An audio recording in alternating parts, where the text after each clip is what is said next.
আমাকে কয়েকজন ধরে নিয়ে চেয়ারে বসালো। আমি কিছুতেই এটা মেনে নিতে পারছি না। আমাকে কিছুতেই শান্ত করা যাচ্ছে না, কেমন পাগলের মতো আচরণ করছি আমি। আমি মিনহাজের কাছে গেলাম। মিনহাজ মাত্র জেগেছে, চোখের নিচে কালো দাগ, মুখে হাসি।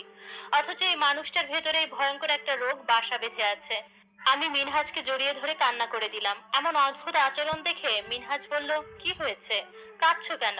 আমি তো ঠিক আছি, আর ডাক্তারও বলেছে সব ঠিক হয়ে যাবে।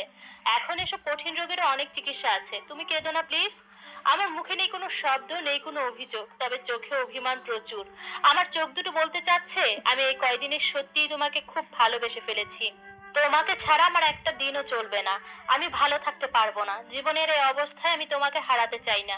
না, আমি কখনোই তোমার থেকে দূরে থাকতে চাই না। তাহলে কেন আমাকে একা করে চলে যাচ্ছ অজানায়? তাহলে কি তুমি আমাকে ভালোবাসো না? নিজের মনের কথাই নিজেকেই প্রশ্নবিদ্ধ করি। নিজের অজানা কল্পনার কথাই প্রচন্ড অভিমান হয়। জান্নাত, জান্নাত, এই জান্নাত। আমার ঘোর কাটে। মিনহাজকে ছেড়ে দেই। পাশ ফিরে দেখি ইন্সপেক্টর শফিকুল দাঁড়িয়ে আছেন। তিনি নরম সুরে বললেন, মিনহাজ সাহেব কেমন আছেন এখন? এই তো এখন সুস্থ। ইন্সপেক্টর এবার একটু সরল ভঙ্গিতে বললেন, মেঘা তো আপনাকে ডিভোর্স দিতে রাজি হয়েছে, এখন আপনি কি বলছেন? মিনহাজ খানিকটা খুশি হয়ে বলল, যত তাড়াতাড়ি পারেন কাজটা মিটিয়ে দেন। সেটা না হয় করলাম, কিন্তু একটা সমস্যা হয়ে গেছে। মিনহাজ এবার তটস্থ হয়ে বলল, আমার যে ক্যান্সার ধরা পড়েছে এটা কি মেঘা জানে? হ্যাঁ, আমি বলেছিলাম। মিনহাজ মন খারাপ করে বলল, তাও দেখতে এলো না? আমি রাগান্বিত হয়ে বললাম, ওর জন্য খুব মায়া হচ্ছে বুঝি? তা না, তবে আমার এত বড় একটা অসুখ, যখন তখন মারা যেতে পারি, এটা জেনে তো ওর একবার হলেও আসার দরকার ছিল। ইন্সপেক্টর বললেন, সেটা তার ব্যক্তিগত ব্যাপার, আমি এটা নিয়ে কথা বলতে চাচ্ছি না। আপনি যত দ্রুত পারেন ডিভোর্সের কাগজটা মিটিয়ে দেন ইন্সপেক্টর। ইন্সপেক্টর চেয়ার টেনে বসে বললেন, মিনহাজ সাহেব, মেঘা আমার কাছে কাবিননামার ফটোকপি পাঠিয়েছে। ওখানে যে টাকার ব্যাপার আছে সেটা ছাড়া তো আমি সমস্যা সংশোধন করতে পারছি না। কারণ দেনমোহরের টাকা তো তাকে পরিশোধ করতেই হবে, এবং এটা তার প্রাপ্য। আমি এবার বললাম, যত টাকা দেনমোহর আছে সব দেওয়া হবে। আপনি কাজটা শেষ করেন। ম্যাডাম, সামান্য হলে আমি এত কটা টাকা খরচ করতাম না, কিন্তু এখানে দেনমোহরের পরিমাণ 1,01,00,000 টাকা। আমি চমকে উঠলাম, এত টাকা দেনমোহর? মিনহাজের দিকে তাকিয়ে দেখলাম সেও অবাক হয়ে তাকিয়ে আছে। মিনহাজ উত্তেজনা নিয়ে বলল, কি বলেন এগুলো? এত টাকা হবে কেন? 10,01,00,000 টাকা দেনমোহর ধার্য করে মেঘাকে আমি বিয়ে করেছিলাম। দেখুন, এখানে তো আমার কিছু বলার নাই, কাবিনে যা লেখা আছে তাই আমি বলছি। না, এত টাকা না। মেঘার কাছে শুনে দেখেন, আপনাদের কোথাও ভুল হচ্ছে। ইন্সপেক্টর বললেন, দেখুন, আমি একটা তারিখ ঠিক করে জানাবো।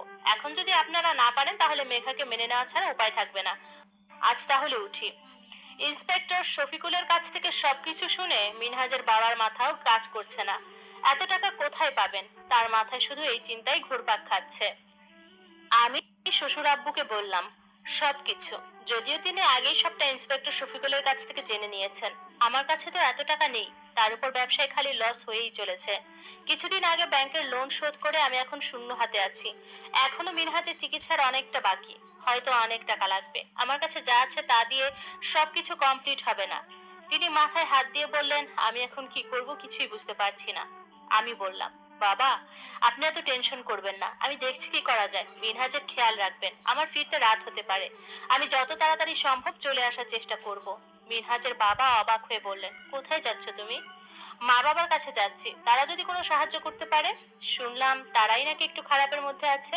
এখন তুমি যেও না, তারা আরো বেশি সমস্যার মধ্যে পড়বে। তুমি থাকো, আমি দেখে কোনো ব্যবস্থা করতে পারি কিনা। আমি আমার শ্বশুরকে বললাম, না, তাও আমি একবার যেতে চাই। দরজায় কিছু শব্দে মিনহাজ দরজার দিকে তাকালো। মেঘা দাঁড়িয়ে আছে, মুখে হাসি। মেঘা মিনহাজের পাশে বসে বলল, কেমন আছো সুইট হার্ট? মৃত্যুর মুখে দাঁড়িয়ে আছে। মেঘা মিনহাজের মুখে আলতো ছুঁয়ে দিয়ে বলল, ইস, কেমন শুকিয়ে গেছো, ঠিক মতো খাও না নাকি?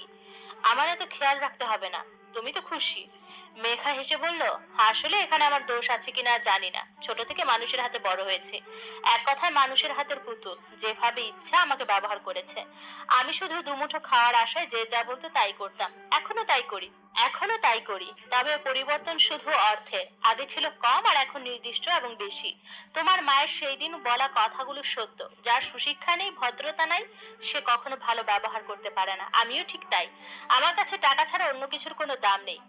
মেঘা আর একটু তাচ্ছিলের হাসি দিয়ে বলল, আর ভালোবাসা, সে তো 2012 সালেই মরে গেছে। তাই এখন আর আবেগে মন টানে না। তবে আমার জীবনে যদি কোনো ভুল থাকে সেটা তোমাকে ধোকা দিয়ে যে ভুল করেছি সেটা। তুমি একজন ভালো মানুষ, তোমার পরিবারের সবাইও খুব ভালো। মেঘা উঠে দাঁড়িয়ে বলল, আজ তাহলে উঠি। এই জীবনে তোমার সাথে আর দেখা করার ইচ্ছা নেই। ইচ্ছা আছে কিন্তু দেখা করব না। মেঘা উঠে দরজার কাছে যেতেই মিনহাজ বলল, কাবিননামা তো 10 লাখ করা হয়েছিল, সেখানে 1 কোটি কিভাবে হলো বুঝলাম না। মেঘা হাসলো, মুখে হাসি রেখা টেনে চলে গেল।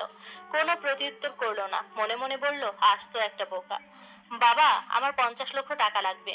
বাবা আমাকে বলল, এত টাকা কি করবি? কি করব সেটা তোমার না জানলেও চলবে, তবে আজকে বিকেলের মধ্যে যদি আমার শ্বশুরের কাছে 50 লক্ষ টাকা না দাও, তবে মনে রাখবে তোমার মেয়ে মারা গেছে। আমার নামের কোনো মেয়ে তোমাদের ছিল না। আর হ্যাঁ, তোমাদের জামাই অসুস্থ, হাসপাতালে ভর্তি আছে। যদি টাকা না দাও তবে দেখতে এসো না, আমার অনুরোধ রইল। আমার বাবা আমার দিকে তাকিয়ে দেখলো। তার মেয়ের মাঝে কেমন অগোছালো একটা ভাব। মনে হচ্ছে কয়েকদিন ঠিকমতো খায় না। চোখে দেখে মনে হচ্ছে কয়েক রজনী তার চোখে নিদ্রা পড়েনি।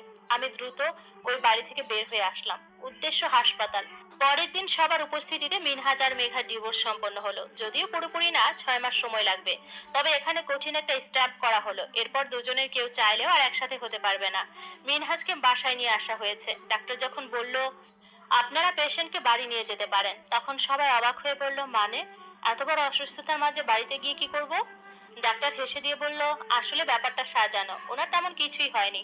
উনি আমাকে এসব ঝামেলার কথা বলেছিলেন, তাই আমরা দুজন মিলে এই প্ল্যান করি, যাতে মেঘাকে তাড়াতাড়ি দূর করা যায়। মেঘা এমনিতেও চলে যেত, কিন্তু একটু সময় নিত আর ঝামেলা বাঁধাতো, তাই এই প্ল্যান করা।